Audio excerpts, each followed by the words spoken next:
A ban notice and a smoke signal in 2014, supervised by President Uhuru Kenyatta himself, was meant as a message loud enough for those involved in the drug business, drastic to accompany the tough talk in the war on drugs.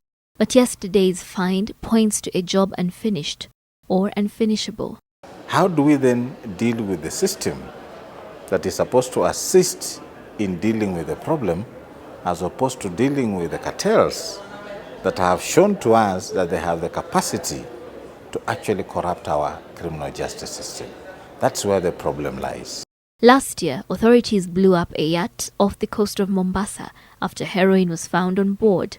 Most Europe-bound heroin still goes through the established route via Iran and Southeast Europe, but a spate of seizures along the Kenyan and Tanzanian coastlines pointed to a switch to a southern route through Africa.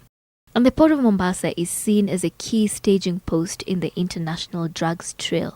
The inability of our law enforcement, the inability of our judicial system to convict gives people the confidence that even if I get involved in this, the likelihood of me being arrested, the likelihood of me being taken to court and convicted is very low.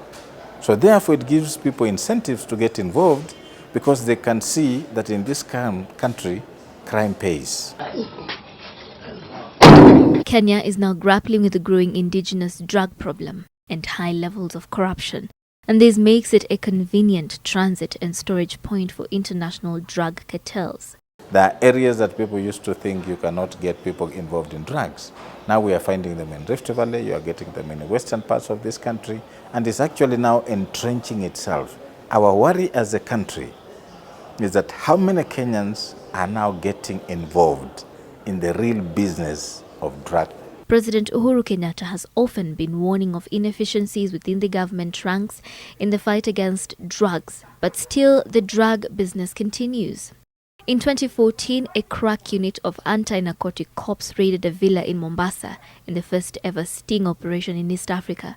4 men were arrested, 2 sons of murdered Kenyan drug lord Ibrahim Akasha, a convicted Indian trafficker, and a big-time Indian ocean transporter from Pakistan. The US lodged an extradition request the next day. The suspects are liable to charges of conspiracy to traffic drugs in the country and in the US. At the same time, holding your ID. But 2 years since the suspects were taken to court, the extradition proceedings have adjourned more than 10 times, a number of times for lack of an interpreter.